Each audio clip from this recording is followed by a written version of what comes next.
When the Taliban took over my village, they destroyed everything. They took innocent children from their parents, kids who had dreams to become doctors and engineers, and taught them to use guns instead of pens. Taliban banned girls' education. They bombed hundreds of schools. They told every girl's parent to stop their girl from getting an education or their whole family would be killed.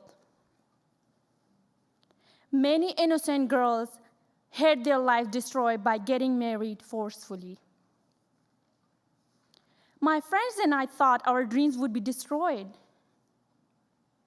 We were very close with the woman who had been our Islamic studies teacher before the Taliban shut down our school. When we told her that we did not want to give up on our education, she started a secret school at her mud house.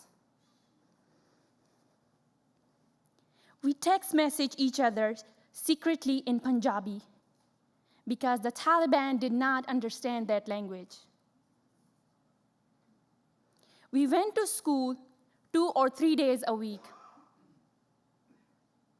Friday was the best day because almost every man and boy was busy praying in the mosque that day.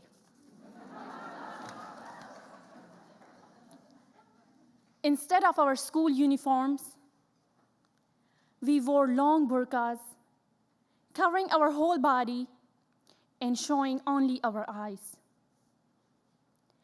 We held the Quran close to our chest instead of carrying school's books. Whenever I passed by a boy or a man in the street, my heart beat 10 times faster, my forehead started sweating, and my throat dried up. What if he's a spy for the Taliban? What would happen to my family? What would happen to my friends? What would they do to me? We would spread a cloth on the cold mud floor before sitting down. There were only 2 books for each subject, which we would share among 6 girls. We would keep our voices very low. The Taliban were strong, but we were stronger.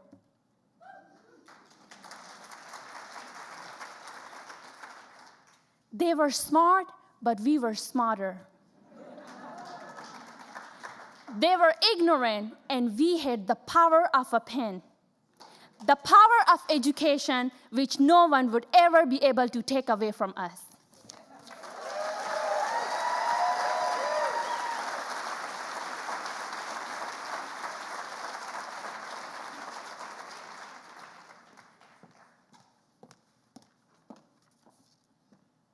My dad was a carpenter. On the back of the building we lived in, he had a garage made of patches of metal, some completely oxidized. The building was secured with a big cowbell with a padlock inside it. When I was about 6, I entered his man cave. Inside, curled wood shavings covered the floor like the confetti after you break a piñata. It had tables with sharp edges, circular saws, and machines for polishing wood with a piece of hard sandpaper. The smell of dead trees, metal, glue weakened me. His denim jeans didn't look like denim anymore. They were smeared with car oil and had sawdust glue all over them. His hands were covered in layers of dry glue. His fingers smashed from the hammer. A couple of purple nails turning black.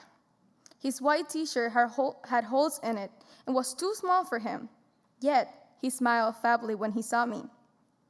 I asked him if I could help and make beautiful objects like my daddy. And he chuckled and said, "All right, come here, Chichi. I got something for you." My father had made me a tiny hammer.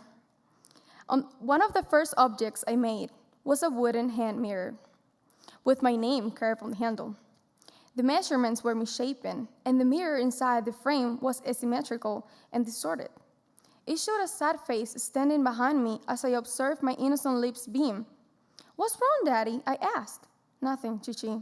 Don't worry about it. You'll understand one day when you grow up and have your own family." He picked me up from the ground. Even though I was young, I understood.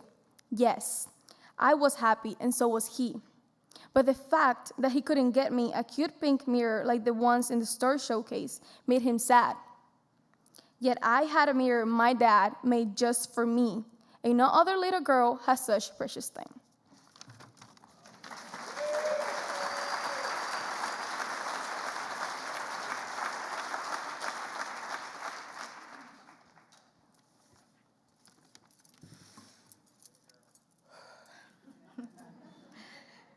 I still remember everything about the Shepherd Square housing projects where I used to live when I was 9 or so.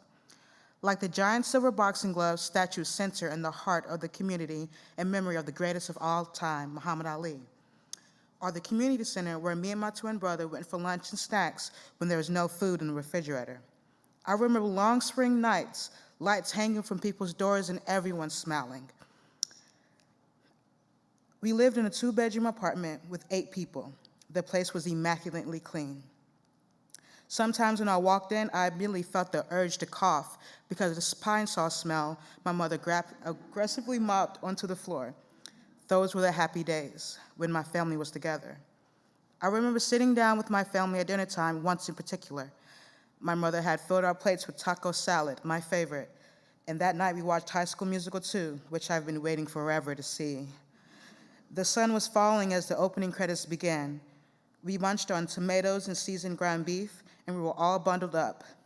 By the time Gabriella got to her second song, my brother was asleep. Troy was singing his head off when my sister walked out of the room. In the movie, it was just me and my mama, which is just how I like it. We never had alone time. I was up against her with the pillow in her lap. We laughed at the jokes and cried at the sadness. At the end, when everything worked out and the couple had their heartwarming kiss, my mama hugged me and kissed me on my forehead, and we fell asleep there on the couch, just like that. That's when my mother was at her healthiest point in life. She was stable, had money coming in, and we were happy. My mom was huggable. Her eyes were as bright as my polished mahogany. She had a huge smile like me and a big laugh, as loud as the sun, you couldn't miss it. You know that laugh where you look deep in a person's mouth and you see darkness going on for ages? That's how big her laugh was. An unnecessarily loud ghetto laugh. That kind you dread hearing at a high school graduation? Well, now I begged for it.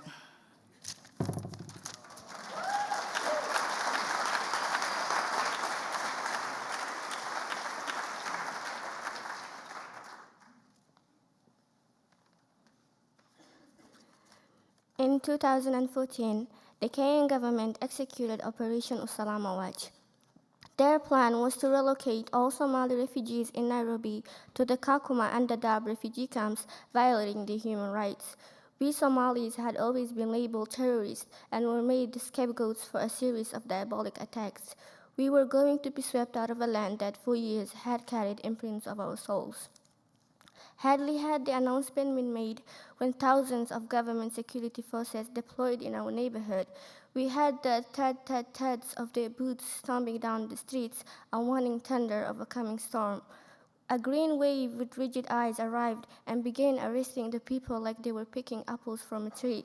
Students, children, the elderly, and even parents who had children at home waiting to be fed.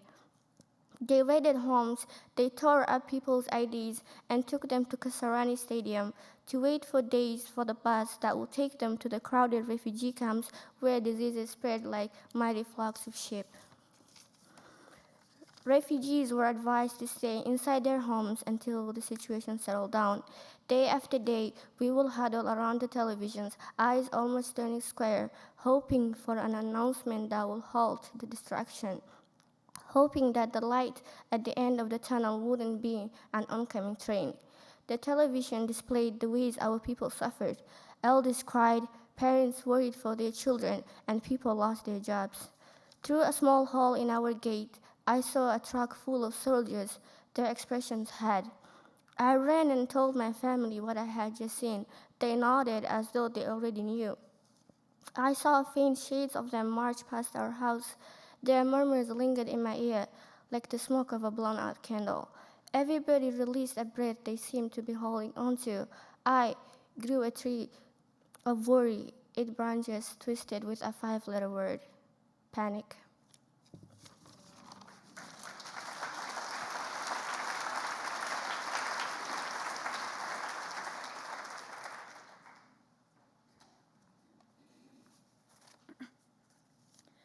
When people hear that my family is from the Wyandotte neighborhood, they say things like, "Really? You live there?" in disbelief.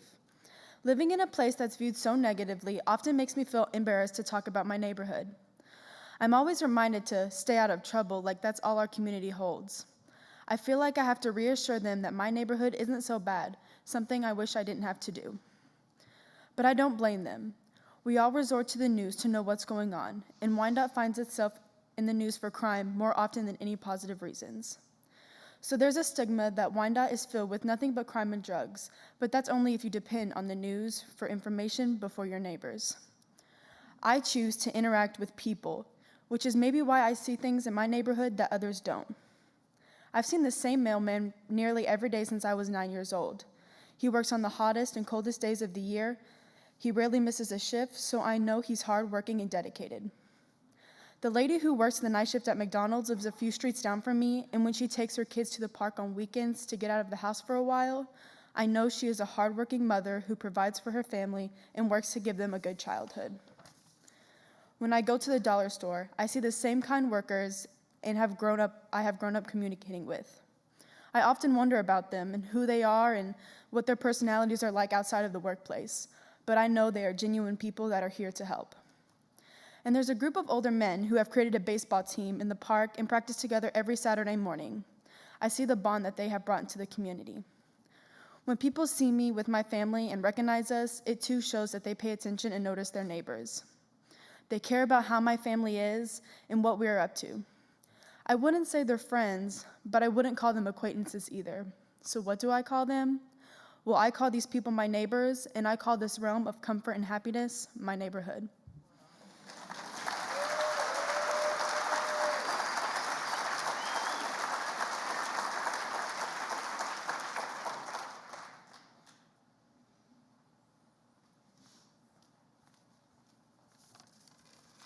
When I was 11 years old, my family and I had to leave my home country of Iraq because we were in danger. It started out as a normal day. My mom woke me up, made a breakfast, and took me to school. My father went to work as usual. He was a party planner who rented instruments and supplies for parties and birthday parties. It was always fun for me to see him at work because his work brought people happiness and peace. But when my father arrived to work on this day, he found a piece of paper in front of his store that said, "You should quit your job." It was a threat from terrorist group. These people believed that his work was haram or evil. When I got home from school that day, Dad was standing with Mom in the kitchen. When I came in, they stopped talking. Then they told me I would not be able to go back to school because I might get hurt or kidnapped. I felt terrified for my life and for my family. My father decided we should go to Turkey, the closest country to Iraq that had open border to refugees. I did not know if I would be able to go back to school, where I would live, or what life would be like in a new country. During this time in Iraq, there was a lot of violence and unrest. Some of our neighbors were killed, others were kidnapped or threatened. It was important to leave this country to save our life and freedom. We packed our bags and left our house just as it is. We did not take any extra belongings because my dad thought we might be able to come back. I left my room full of toys, words, and pictures of me when I was a newborn baby until the age of 11, but I never saw them again.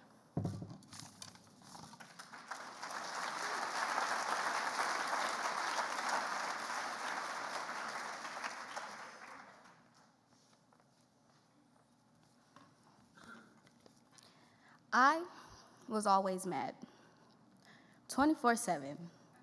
like a never-ending wildfire burning for miles. No matter how many times I tried to douse and smother it with positive vibes, it still sizzled and crackled until it found a way to ignite again. Going to school was my wildfire's main fuel. That was where my fire grew. I made friends who had wildfires too, and made a fool out of myself just to get their acceptance. I was in too many altercations to count, which led me to juvenile detention, starting in 6th grade, and expulsion from school in 7th grade.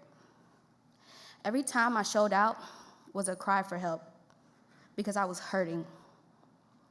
But teachers and police saw me as a bad kid who needed to be put away. I eventually figured out ways to slow down the wildfire. Most mornings, I wake up about 5, feeling angry, hungry, and tired. I go to the Tark stop and breathe and chill while I wait for the bus with my music constantly playing in my earbuds. The bus slowly approaches. The doors open and I step on. The bus driver immediately smiles and asks, "How are you doing today?" I return his smile. "I'm doing all right." I proceed to the back and sit down. As we lurch forward, the hum of the vibration of the bus soothes me. I look out the window and think, what if aliens came and stopped the bus?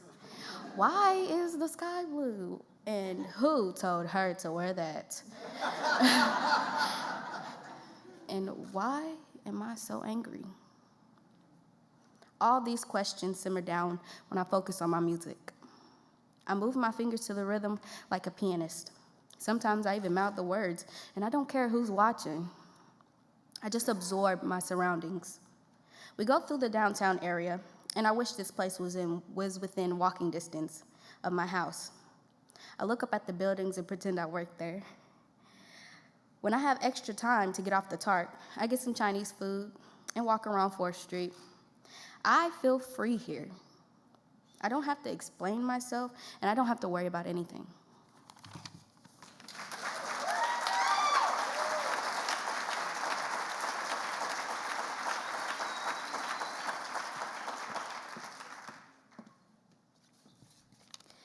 When I was a little kid in Islamabad, my dad left home to work as a sailor to support our family.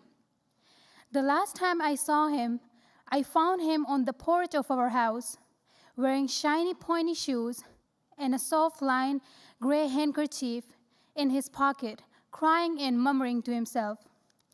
I was scared and asked, "Are you all right?" My dad wiped his face, then held me up high and hugged me. I could see the leftover tears near his brown pained eyes. I asked, "Are you going somewhere?" He looked me in the eyes and said, "Yes, hon."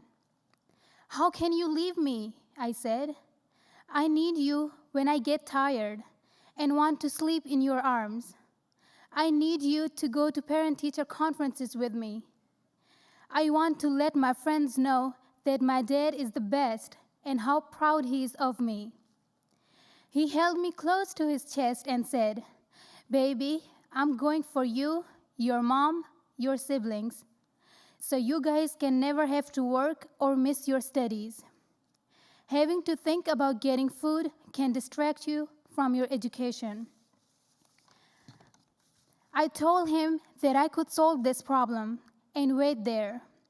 I slipped out of his hands and went to the closet. I grabbed my piggy bank and handed it to him. "I won't buy anything when I go to market," I said. "I can live on this money, then you don't have to go anywhere." He smiled and said, "How long will that money feed you?" He started putting bills in the piggy bank.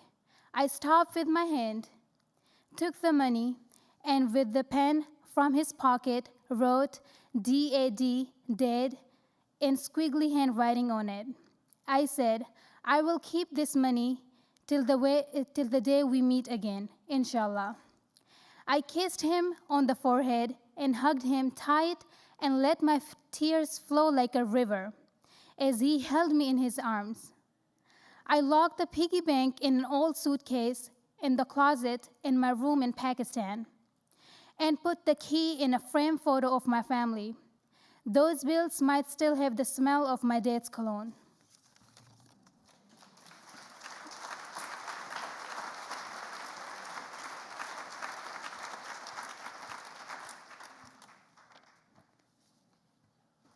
The week before my dad left Cuba without telling us, there was a huge celebration at my grandma's house where the entire family pretended to commemorate my cousin's quinceañera when in reality, they were celebrating my dad's farewell party. All of my family members seemed to be aware of the situation, except for my mom and me. If I would have known about dad's plans, perhaps I could have stopped him from leaving, and my mother would not have experienced so much pain. That day at the party, my mother sat in a corner right by the sink, which my grandma used to wash the clothes every Sunday morning. I saw her from afar, drowning in a cloud of cigarette smoke like she was trying to suffocate her preoccupations.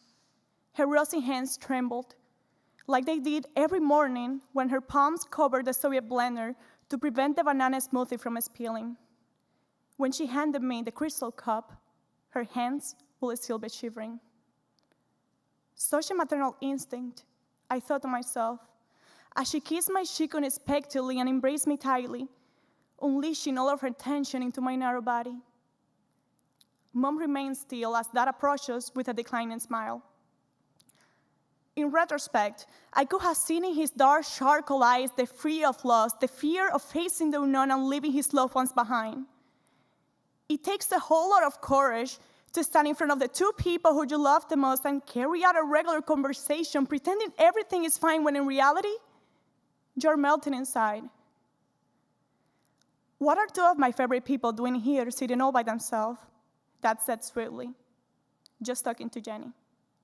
I could sense from Mom's response that something was not fine. Although she was an introvert, her quietness was a sign of concern.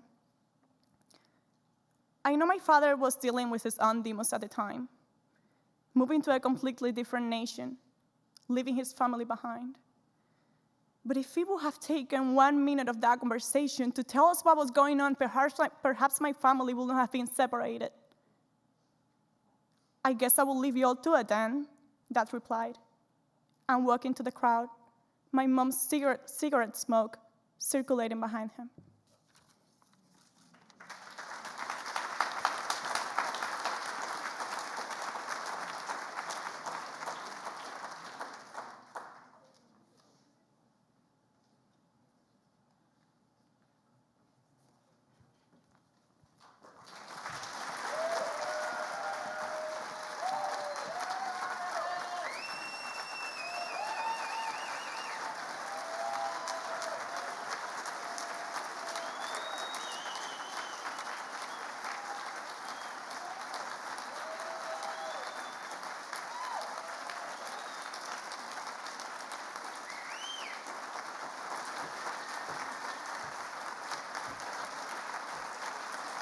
No, stay right there and take another bow if you wouldn't mind. Can we give another round?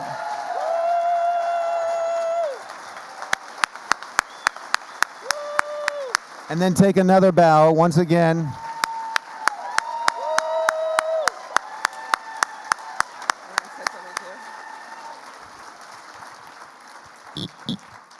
I have the totally impossible job that I didn't know I was going to have of trying to follow you all, which is totally impossible because you all are totally extraordinary.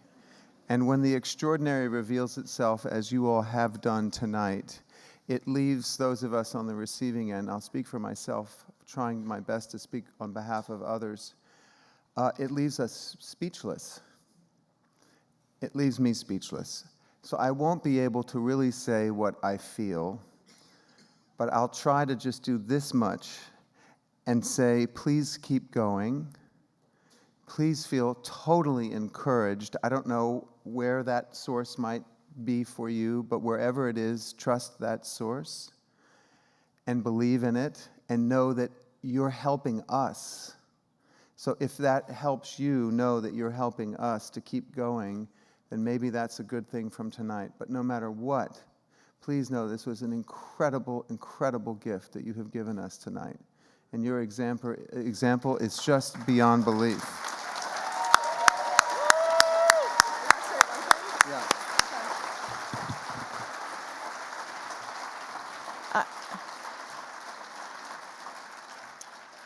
Yes, I said to Sarah that actually you should have ended the evening because there's never an end to what you've given to us as your gift.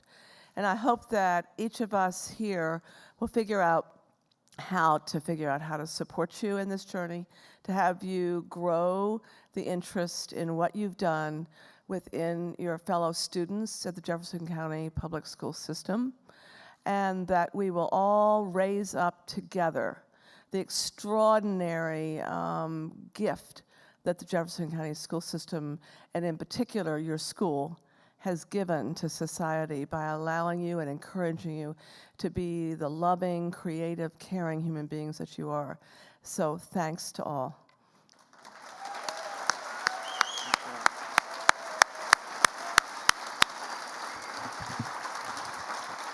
Now you're not stuck. You're not a prisoner. I don't mean to imply to tell you. I didn't mean to tell you what to do. I just was, wanting to hang out with you more. But I hope you'll hang out with us. Is that the plan? Okay. So do you all want to? Can you join us for this part of the evening? Do you have somewhere you have to be? Okay. I hope we have seats for you. We have seats for you. Do you know Sarah? Okay. She's going to receive you down these stairs, and then.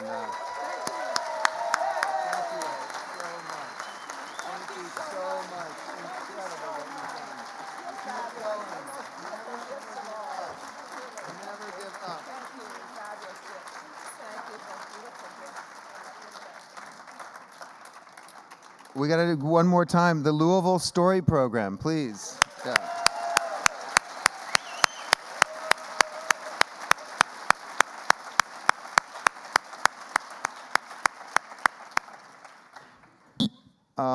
Okay, young ladies, you've given us a lot to live up to here, so let's see what we can do.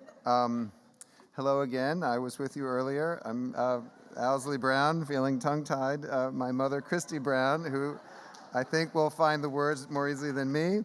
And my job now is to read two biographies that really make me very, very happy, and I am honored and humbled to be able to read, who will be moderating this next half of this evening's program, and then Mom will give the star of the evening's biography to you, and then we'll just all have this whatever we're going to have next, which I have a feeling is going to be great. Mom says it's going to be a love-in. It already feels like a love-in to me.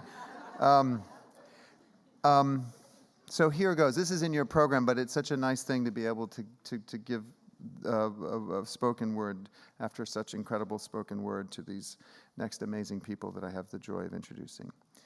Omid Safi is a leading Muslim public intellectual in the United States, and he writes a column for On Being. I know a bunch of On Being fans among us.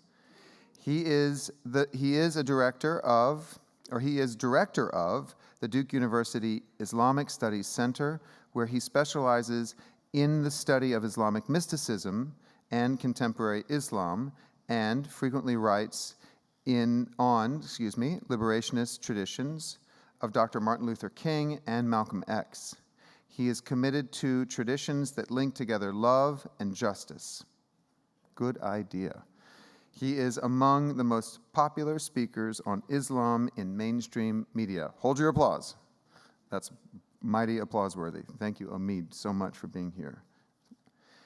A friend to me, I should lead off with, which makes this all the more meaningful, Sharon, to welcome you, is Sharon Salzberg, who is a central figure in the field of meditation, a world-renowned teacher, and a New York Times bestselling author and New York City gal. She has played a crucial role in bringing meditation and mindfulness practices into the West, you can say that again, and into mainstream culture since 1974. She is co-founder of the Insight Meditation Society in, I always say it wrong, it's Barry, in Barry, Mass., and the author of 10 books, including Real Love, which I know we have for sale here. Sharon offers a secular, modern approach to Buddhist teachings, making them readily accessible, and how, I can say, and those of us that have been here this week know how wonderful it is to have you, Sharon. Thank you, and please hold your applause. Mom, we let you go now. Okay. Yes, I'll take that away. As you can tell, I have never been as organized as my wonderful son, but I sure am proud of him, as I know each of you are. So I thank you. Yeah.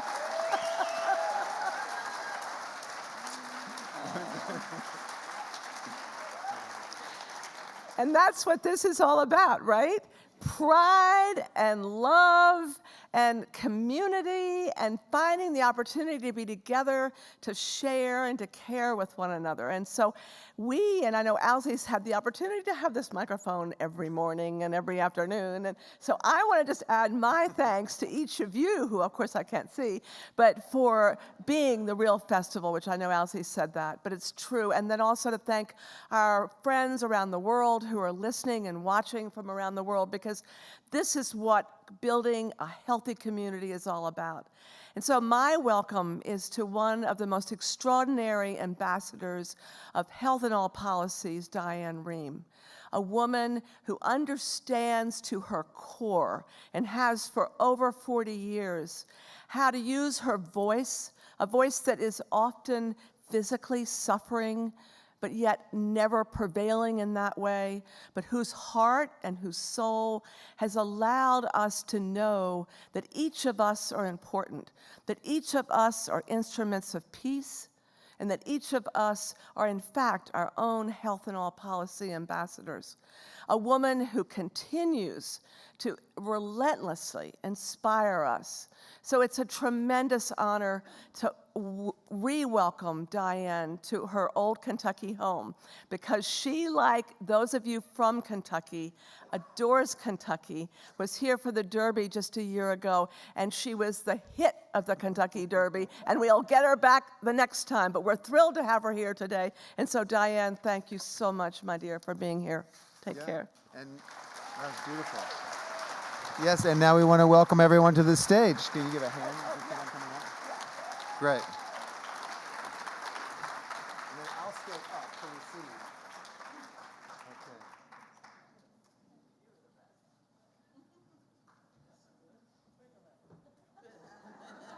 Not really. Not really. You out. Thank you so much for doing that. Are you kidding? Thank you. Thank you all. Okay, I'm really going to stop talking, but I have one thing. I'm not quite sure why I was asked to do this, except that I can see, anyway, Diane, you were loved by the people to the right and the left of you who wanted you to have a signed copy of 2 of their books. So I'm now presenting to you from your friends on the right and the left their offers, their 2 of their latest books. Here we are. Wonderful. Yes, so Thank just you. so you know. Thank you. From them to you. Thank you so much. Oh, beautiful. And there's a theme. Gosh. Radical love, teachings from the Islamic mystical tradition, and real love, the art of mindful connection. Beautiful, beautiful books. Thank you. Thank you. How do we begin after those glorious young women? Really, truly, truly, just marvelous. Extraordinary courage. Is someone going to do the time thing for us? Or are we going to wing it? We're in that realm beyond time. Oh, the brown beyond, I like that. I get it.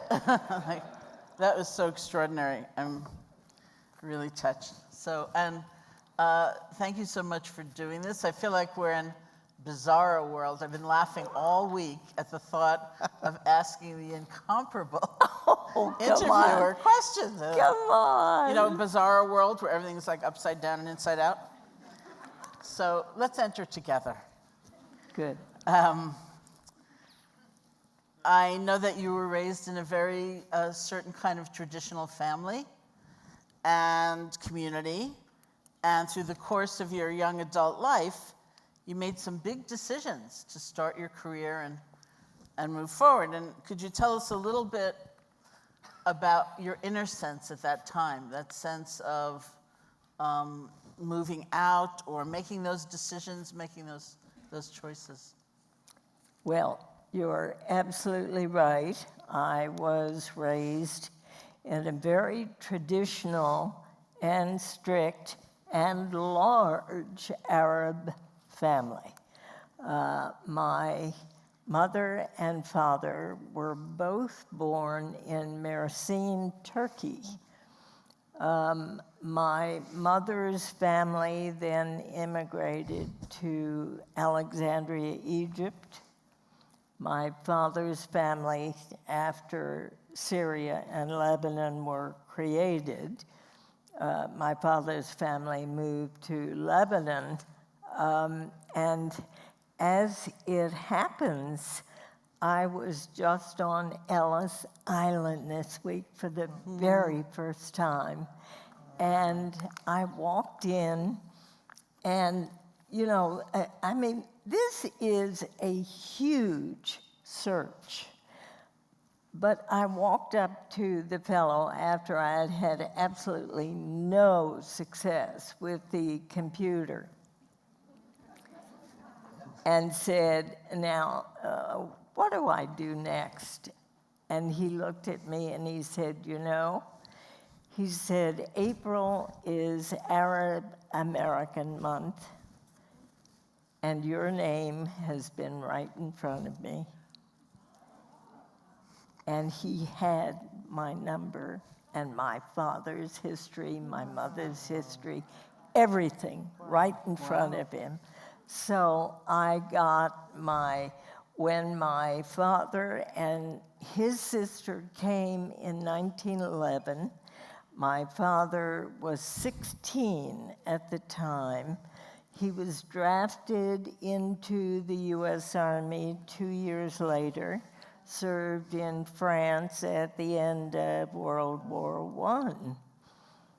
I. He went back in 1929 to Alexandria, Egypt, and this is the part I do not understand. Since they were both born in Mersin, Turkey, the families must have known each other.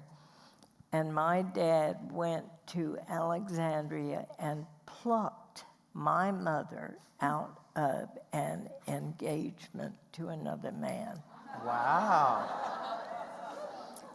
And brought her here to the United States. I think he must have promised her the moon. I really do. And since she came with no one, and he had his 7 sisters and brothers here, it was not easy for her. And therefore, you know, she died when I was 19, before I was the age where I was allowed to ask questions. I don't know if you experienced the same thing in your family, but in my family, and maybe this is why I got into talk radio, I was never allowed to ask questions.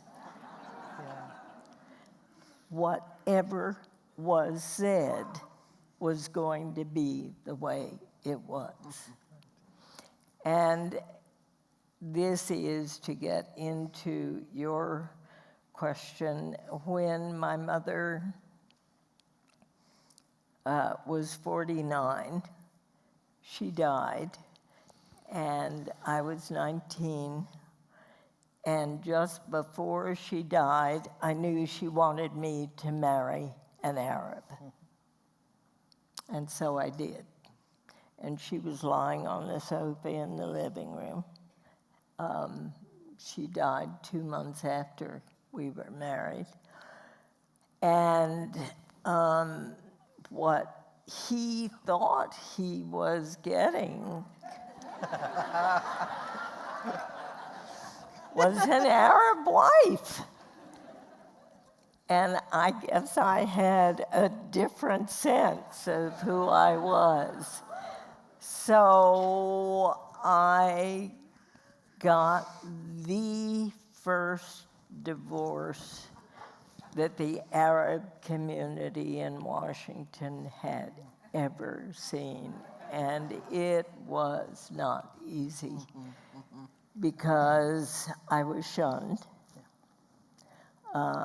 It was a terrible time. But I knew I had to free myself not only from the idea of being an Arab wife who cooked and cleaned and fixed the dinner and watched her husband go lie on the sofa while she did the dishes. And I'm looking over there wondering, what is this guy doing? What is he all about? So I freed myself from that. And married John Rehm, to whom I was married for 54 years.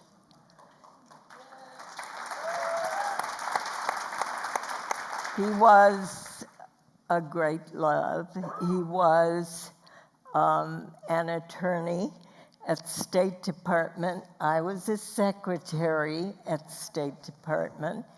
He played on the men's softball team. I played on the women's softball team. And before you knew it, we got to talking about more than softball. And we made a bet on that year's World Series for a dinner, and I won the bet. And then toward the end of his life, he got Parkinson's disease and decided his life would come to an end. So he stopped eating, he stopped drinking, he stopped taking medication, and it took 10 days for him to die, which is why I have become an advocate for the right to die in communities all over the country. So that's the long and short of it. You know, sometimes people say that that immigrant communities become fully American when we start divorcing at the same rate as the rest of America. You wanted us to become Americanized, voila, we are Americanized. Are you happy now? But they were gone. That's the point. If they had still been living, I could not have done it. Because it would have humiliated them. So, and I think about that all the time. My father died 11 months after my mother did of a totally broken heart. And if they had not died, I could not have left that marriage. I could not have shamed them. Did you experience any of the same sense of communal guilt and pressure thinking about that initial divorce and thinking about the public conversation about letting a great love of your life choose how he would end his life? Oh, what an interesting question. No, and I'll tell you why. Because my mother and father had died so young, my mother 49, my father 62, John Rehm's father had taken his life at 72. His mother had taken her life at 92. Wow. So there was a lot of self decision making in that family and my family. And so we talked about death and dying a lot, and we both promised each other, and we talked about this in front of our children. We talked about the fact that neither of us wanted to prolong, not prolong life, but prolong death. And there's a big difference. And so I knew what he wanted, and he knew what I wanted. And both of us seemed so healthy for so long that you never know. Life is a gift, which is why we are all here today, watching these wonderful young people grow and flourish and learn that their lives are important every single day. I believe that. I so believe that. One of the themes of this gathering has been the dark night of the soul and suffering that people go through, and somehow interwoven with that has been love. Absolutely. So I don't know if there's something clearly you've been through, and even at a very young age, you had been through quite a lot. And if you could say something about the strengths that helped you through and that came from that. Well, in 1992, as a radio broadcaster, I began losing my voice. And it started with a tiny cough in the middle of the sentence. And I went to doctor after doctor after doctor for 6 years, and they kept putting tubes down my throat. And I swear, I think that that's in part why I have spasmodic dysphonia. But in the end, on that last day I was on the air, I could barely get my words out. It was horrible. So I had to go downtown right after I got off the air to moderate a discussion at the Four Seasons. And then I rushed back to the studio and went to my boss. And I said, I'm out of here. And he said, what do you mean you're out of here? And I said, I've got to find out what's wrong with my voice. I know there are public radio personnel in this audience, but he said to me, you can't go. Next week is fundraiser.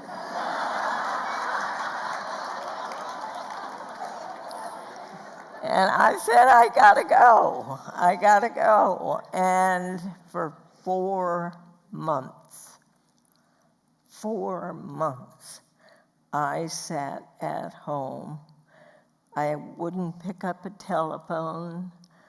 I wouldn't go out of the house. I wouldn't even go to the drugstore because I couldn't say my own name. And finally, my husband and my doctor said, you know, you've got to go to Johns Hopkins. We've got to find out if you've got Parkinson's or ALS or throat cancer or something. Well, after 6 years and doctors saying over and over again, it's all in your head. I get to Johns Hopkins, and within 1 hour, a neurologist and a voice specialist tell me I have spasmodic dysphonia. They gave me the first Botox shot I had ever had. And the doctor then said, all right, John, now take her back to the hotel and get her a very cold glass of champagne. And I've been drinking it ever since.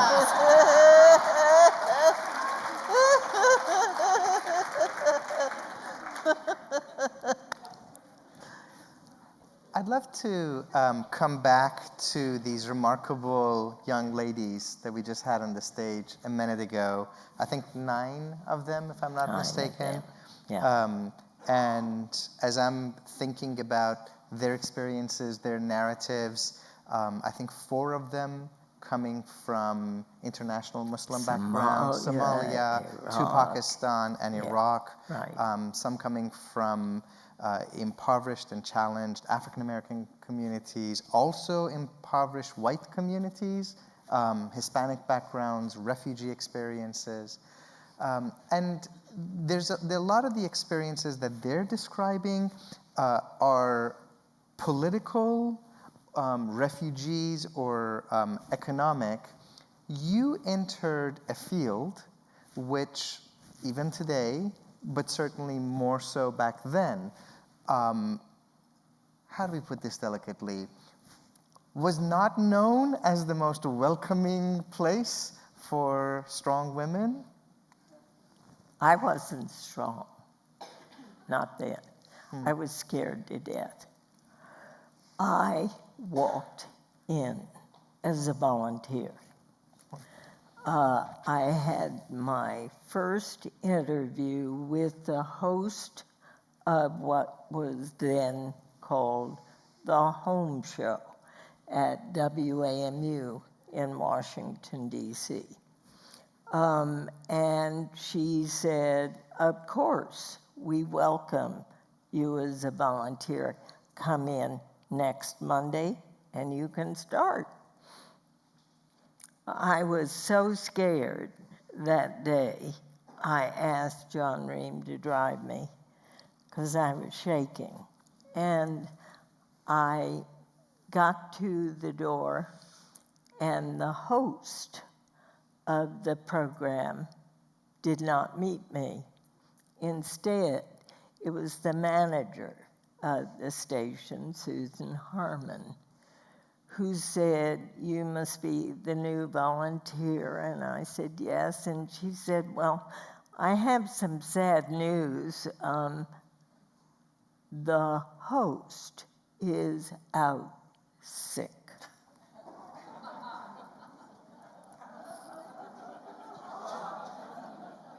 And I'm thinking she's going to say to me, so turn around, go right back home. Instead, she said to me, so I, Susan Harmon, am going to do the program, and I'd like you to come into the studio and do it with me. Wow. I had never seen a round table with microphones on it. I had never seen a studio before.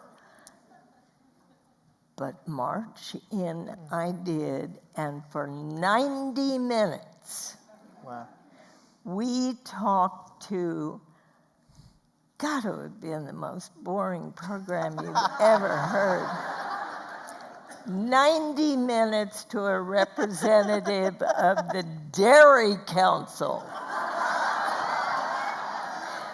Now, all I can tell you is, as a mom, because I had been at home for 14 years, I knew about butter, I knew about milk, I knew about meat, and I totally disagreed with the Department of Agriculture's pyramid of food. I thought it was all upside down. And so I asked her, I said, well, why is butter up here and why is meat up here? And, I knew darn well it was because of various lobbies in our country. And that was my introduction. And I think that since then, except for vacations and those 4 months, I've been on the air every day for about 40-some years. Fabulous. Thank you.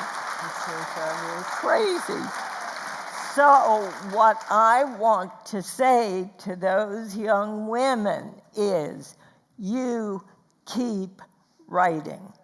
You keep doing what you're doing. Because I got home, and I swear to you, I got home, I was so excited. I was so happy.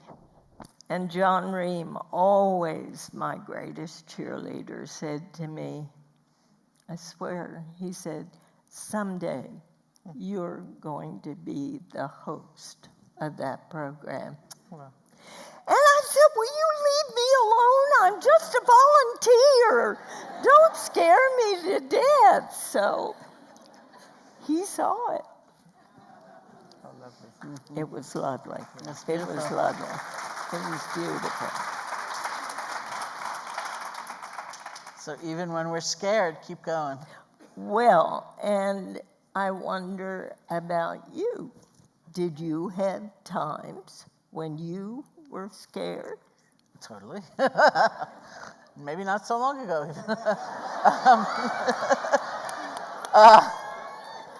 Yes, I mean, we'll mix up the order because we were supposed to reverse the questioning in a minute, but why not? We'll just do it Whatever. now. Yes, Yeah, when I first whatever. began teaching, I was completely petrified of public speaking.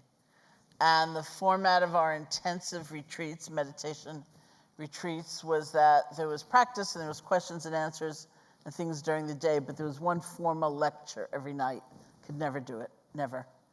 I had a colleague, a co-teacher. He had to speak every night, and people would go up and yell at him and say, why don't you let her have a voice? You know, why won't you let her speak? I was just too petrified. And it was a whole process that actually came down to, my big fear was that I'd be speaking and my mind would go completely blank, and I would just like sit there. Yeah. But I knew there was one particular guided meditation called Loving Kindness, which had a guided practice to it. So I thought, okay, if I give a talk on that topic and my mind goes blank, I can launch into the guided meditation and no one will ever know. Nobody will know. So I gave one talk for about 3 years, over and over and over and over and over again. I have a pile of cassette tapes. And in a way, that practice has become the most important element of my own practice and in my writing and in my teaching. So it's quite interesting. Lovely. It worked. It worked. It worked. Yeah.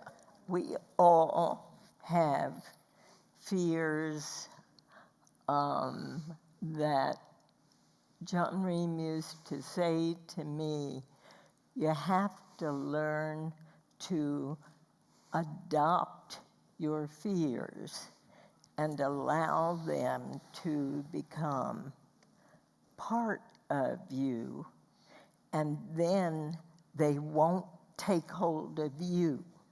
You take hold of them.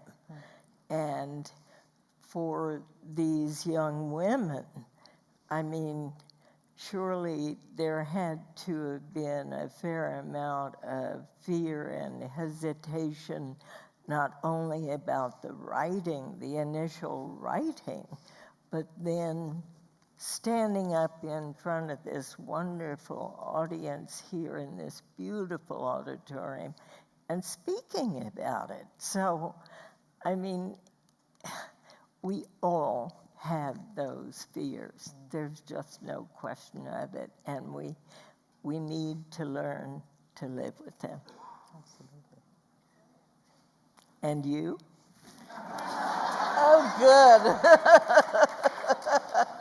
Well, I'm the guy who had to go twice to the bathroom right before coming on the stage.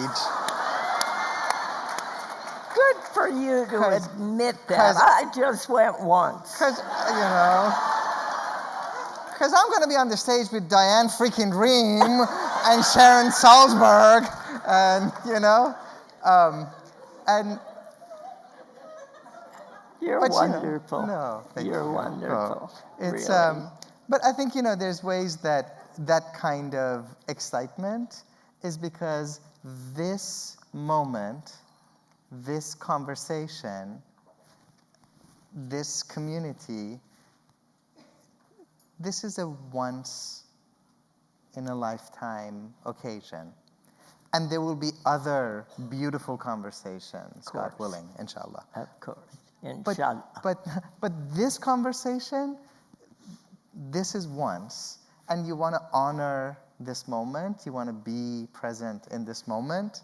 And for me, the excitement that comes with it is part of the fuel for being here Absolutely. and bringing us together. Yeah. And the fear can really ignite you to do an even better job, Exactly. which you are doing. Thank you. And you had a John who told you someday you're gonna be the host of that show, and there were a few people in my life who told me you'll never be able to do this. A teacher of mine that told me don't bother applying to college because people like you are not cut out for college. For every one of those, there have been other ones, people who've just loved on me, graciously, without asking for anything. They saw me, and they saw a kid not all that different than the young ladies up here, but nowhere as polished.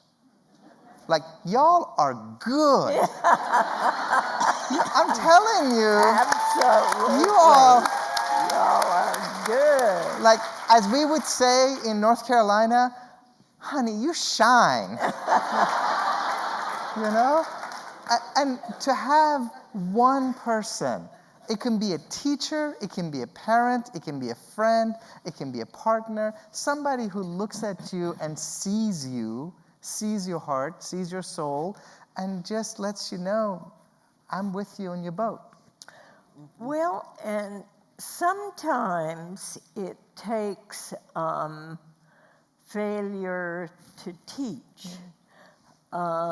I can remember in my junior year of high school, and maybe you all, some of you have experienced this, when teachers and students trade roles. And I traded roles with my gym teacher. I was a fairly good athlete, but this was not a gym class. In fact, it was a hygiene class for girls. And you know what I learned? I learned that if you try to wing it and you don't prepare, you're in deep doo-doo. And that was my morning. I did not prepare sufficiently. I thought I could do this, and I went in there without preparation, and luckily, after that fiasco was over, my gym teacher took me out in her car and said, "Would you like a cigarette?"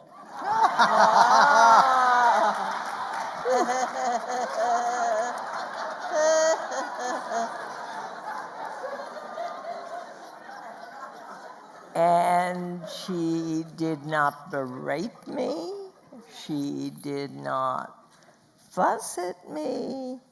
She just said, you know, sometimes the best way you learn is by trying to do it. And I over-prepared for every single interview I ever did on the air. Yeah. So it was a great lesson. You really do learn. You do. You really do learn. You know, I'm also detecting a theme with people who've been good to you. One of them gives you cigarettes, one of them gives you cold champagne, I'm just wondering if I want to be your friend, what's left out there? Like dark chocolate or, like... I could go for You could dark go for dark chocolate. chocolate. Yeah, that's good. Good. But you're already my friend. thank You're already my friend, truly. That's so sweet. Truly, both of you. Both of you. So you have been writing for Krista Tippett's program. You've been writing columns for her. Tell me about that. Krista is someone with whom, on the same day, it's one of the proudest days in my life, Krista Tippett and I each received the National Humanities Medal at the White House from President Barack Obama.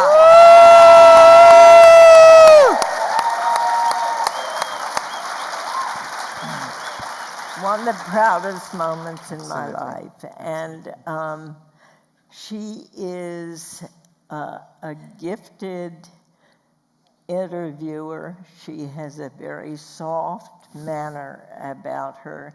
Tell me how you got involved in that effort. Yeah.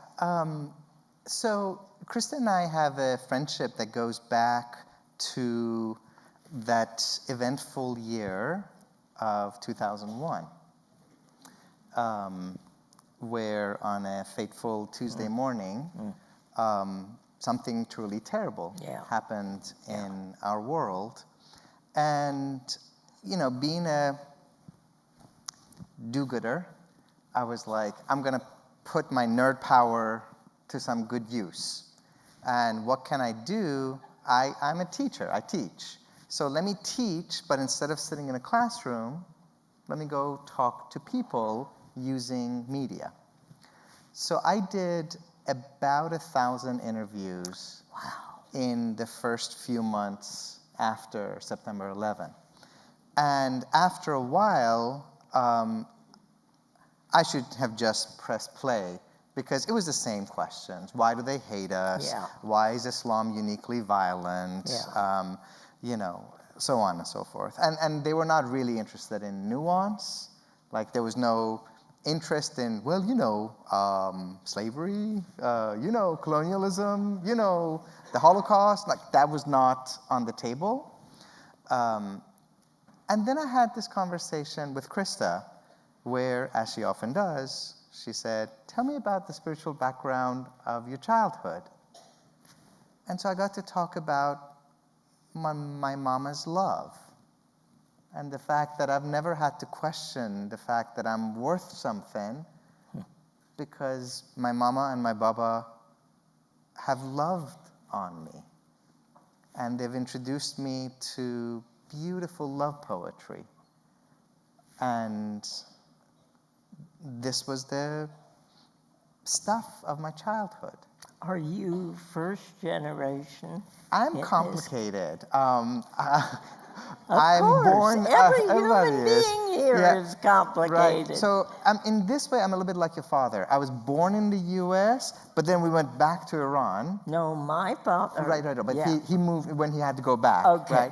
Right. So I'm both a U.S. citizen and an immigrant at the same time. I see.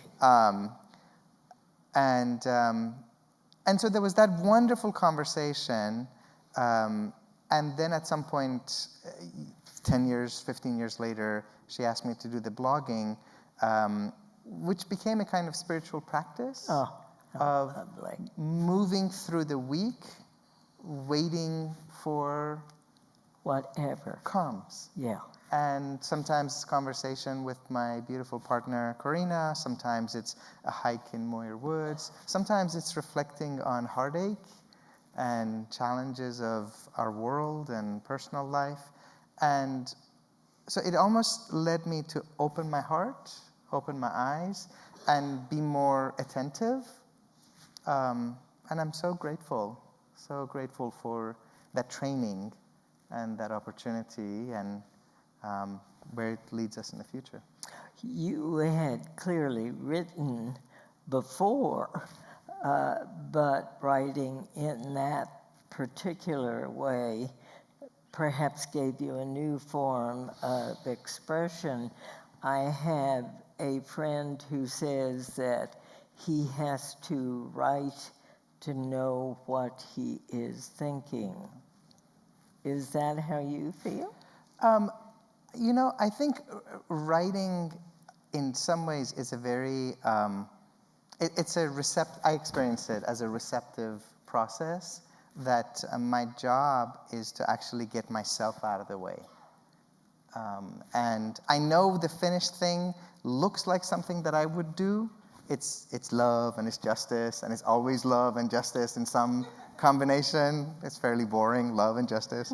I'd be very happy to spend a few lifetimes on those two.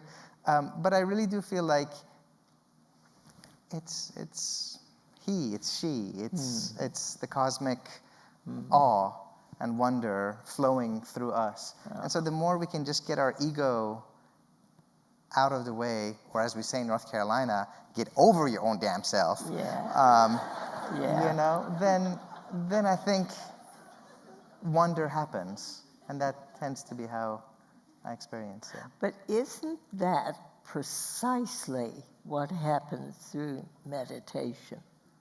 Oh, yeah. I mean, I want to take a moment and also say Amid's writing. One of the things that always startled me about the columns he was writing is that they were so fast. You know, something would happen in the world and I'd still be trying to figure out how I felt about it, or where I wanted it to evolve to, or you know, how to put the pieces together. And there it was. And he said it so amazingly. I said, I wish I'd written that, you know, every time. Thank you, Sharon. But you know, I was thinking in those periods of silence that we've experienced several times today, I was thinking, why don't I do this more often? Oh. Because as soon as I walk into my apartment, I turn the radio on. That's right. And there's rarely silence in my apartment until about half an hour before I go to sleep, and then I turn everything off. Yeah. But silence is such a, I realize today that it really sort of put me in touch with my thoughts and feelings in ways I haven't been of late. I've been just going nutsy all over the place. But to be silent, I think so. I mean, I was going to ask you a question earlier in the plan, which had to do with listening, because my guess would be that the secret power of a great interviewer is the ability to listen. And I think it's the same thing. We're listening in meditation to our own experience in a deeper level. We're connected where we may have felt disconnected before. We just become aware in some way that is so simple and yet so profound. And I think many people, you know, we're just not used to it. And so many messages tell us, walk into that apartment and turn on the radio. That you can't simply be. You can't be disconnected. You've always got to be. Well, in my own case, I think certainly after John died, it was a desire, even after he moved into assisted living, I didn't want to be alone. I didn't want to be alone in a silent apartment. But on the talk show business, I've always thought it should not be called a talk show. It ought to be called a listening show, because I think that the most important job that I have done as a host is to learn to listen and to learn to hear things that are not said, and to look at the spaces that exist in those pauses, and hear that and try to bring it out. So I think listening is the most important thing that a good talk show host can learn to do. I think you're absolutely right. But today was an even deeper lesson. Yeah, that's fabulous. Thank you. Yeah, thank you. Well, I think if I'm reading these magical little numbers in front of us correct, we have used up at least the earthly finite time into a conversation that deserves to expand into silence and infinity. But I would love to just invite you as our honored guest, if you have a parting word to encourage our friends here. I think that what I have felt and learned over all these years is that, oh, by the way, I forgot to tell you, I got married 6 months ago. I forgot to tell them. That's why I called him a great love of your life. Yes, that's right. Yeah. And I'll just tell a very quick story that I was on book tour for the book that talked about John's death, called On My Own, because I really did think after he died I would be on my own for the rest of my life. I thought 54 years of marriage was enough, and that I would sort of enjoy having this new life on my own. So I'm on book tour. I come home. There's a stack of mail because I've been gone for 3 weeks. And in it is a letter, an old-fashioned letter from a man whose name I recognized, but that was all I remembered. And he said, you and I met through friends 30 years ago, and I certainly remembered the friends. And he said, so sorry about your husband. My wife died 5 years ago. And if you are ever in Florida, where he lives, I'd love to take you for a cup of coffee. And I liked that line. Wasn't a drink, it wasn't dinner, a cup of coffee. So cigarettes, cold champagne, and a cup of coffee. He's very discerning. He's right. He's serving for dark chocolate. So he had put his email on there. I sent him an email and I said, well, how nice of you to write. And as a matter of fact, I will be in Florida next month. And I had no idea of geography. He lives in West Palm Beach and I was speaking in Orlando. So I said, you know, if you'd like to come to that, be happy to see you. He drove 3.5 hours to get there. There were 1,500 people in the audience. He was one of 500 who paid extra for a photograph and a signature.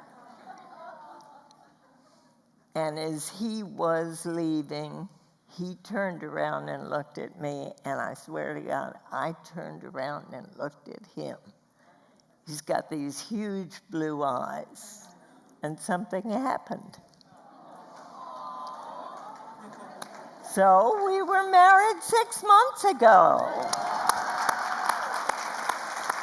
So here's my parting shot and the title of my new book,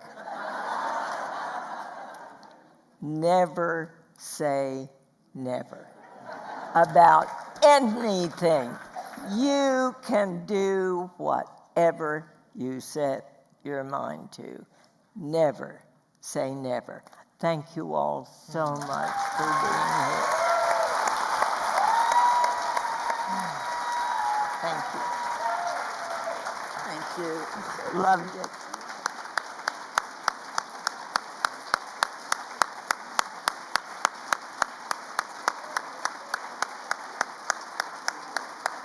Now you want to Yeah. tell them to Yeah, sit. go ahead and Diane. tell them. Go ahead. Say, Diane, I got your present for you. Could we ask you to perhaps take your seats again? See my book. We've got a present. Whoa.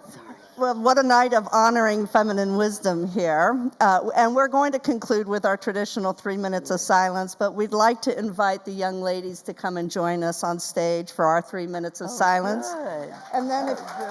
if you would, they'd love to have a picture with you all at the end of the program. So we'll invite them up. Absolutely. Good.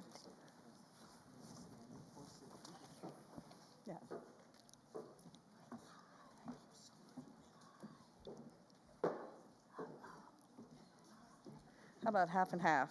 Maybe half on this side? Yeah, should we do that? There we go. And their mentors? Are their mentors, their writing mentors? Do you want to join them?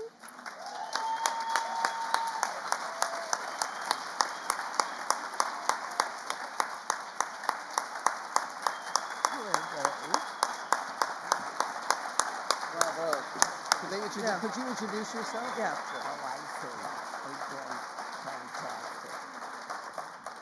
I was asked to introduce ourselves. My name is Joe Manning. This is Kim Courtney, and we're missing we're missing the executive director of LSP who's outside.